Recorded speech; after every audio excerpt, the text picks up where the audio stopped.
Hey guys, what it do? It's your boy Supreme Cheer the God, and today we're talking about Claymore. Make sure to leave a like, comment, and subscribe. And why you wouldn't survive the Yoma pandemic. So I'm gonna quickly explain what the Yomas are. Obviously, spoilers alert, but it might also make you want to read it. I've been reading it and I've been really enjoying it. Although I'm like 80 something chapters in, and the part of that is a little bit stale, only because the parts before it was so good. But I binged it in like 2 days or a day. So obviously I probably just need a second to recalibrate and then go back to it. But I'll explain what Yomas are, and I'll explain, basically the world that you live in, right? So they live in an island. There's people in an island, and there's these creatures called Yomas. Nobody knows where they're from, right?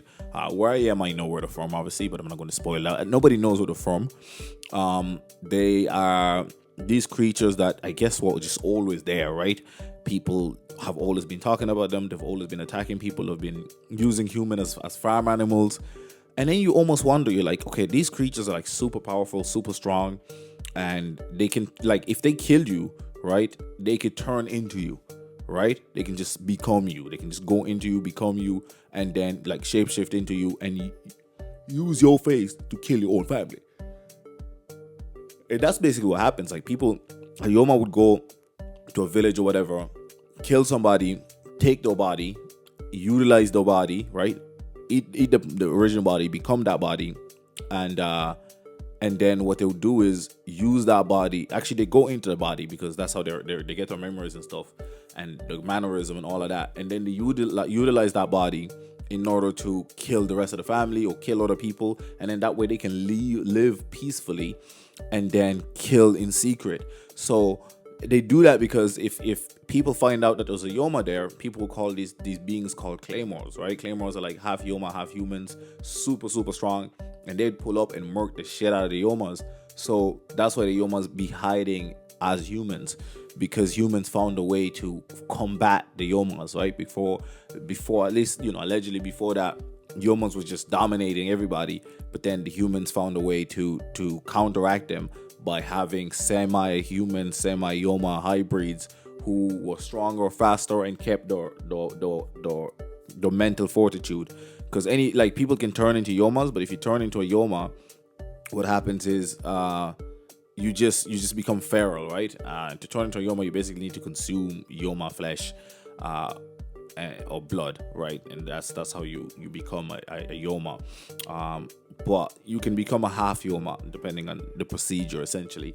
But basically, these Yomas then would, obviously pop around and they be killing people. They be hiding in plain sight. So it could be like your cousin, your brother, your sister, your mother could have got murked last week and you don't even know, because she's going to act the exact same way as your mother, and next thing, villagers are just dying around you. So there's no chance of you surviving this encounters, because to call a Claymore, right? These are the people that kill Yomas. It's expensive. Like the whole village gotta put in money, and everybody gonna go broke for a bit just for the sake of getting a Yoma killed. So most places can't even afford to get a Claymore to kill a Yoma, right? So the Yoma is just out there feasting, doing his thing, living.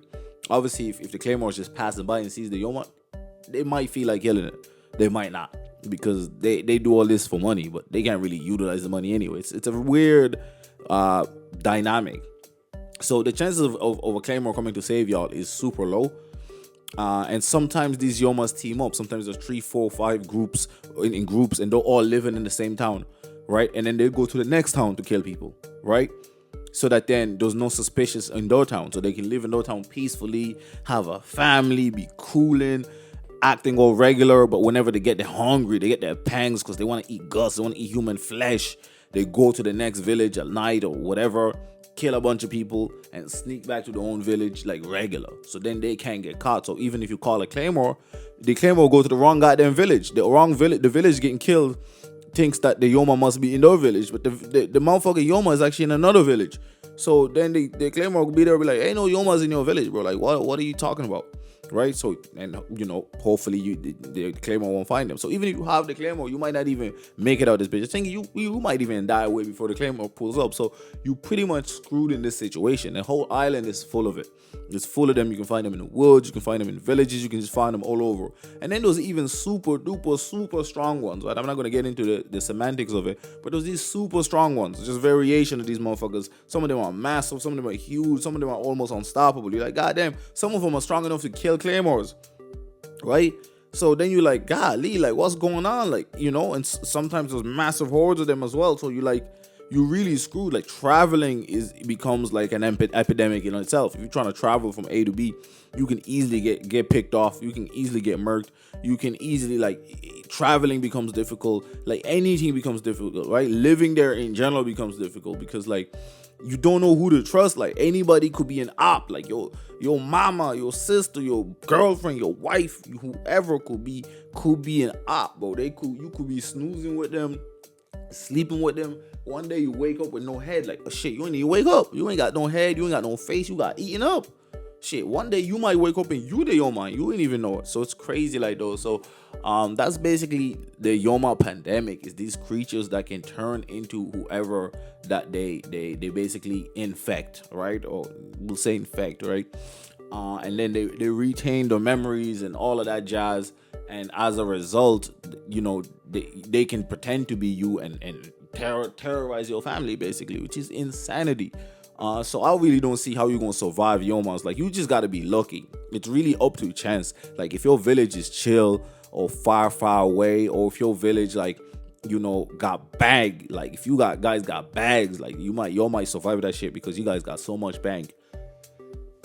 Excuse me. That you guys can call the Claymore whenever you need to, but most places just can't do that. Most places can't afford that. So it's tough out here. But what you guys think? Do you guys think you can survive a Claymore situation? I just explained to you what Claymores are, how they work. They're stronger than humans, or faster than humans. They have better sense than humans.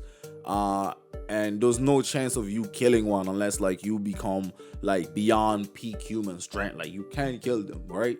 If you a top tier soldier. But the thing is, how many people are that just top tier soldiers in general? Like, how many people can even really run that well or exercise that well or are that dedicated? You know what I'm saying? Like, motherfuckers are not that dedicated in real life. So unless you're a super elite, somebody that's just willing to die for this shit, you ain't do nothing with it. You know what I'm saying? You getting cooked. Unless you're a pro athlete, so we know you got the dedication to really put something into your craft and really become a swordsman. The thing is, you guys might get murked way before you become a good swordsman. You might get murked way before anything. So that's the problem right there. There's no guarantee. It's all luck based, right? If you're in a nice area where there's just not much Yoma and you way out the way, y'all might just be cooling, but that's just too much. You know what I'm saying? That's just happenstance. I don't think you'll survive out here. It's been your boy, it's your boy, subscribe.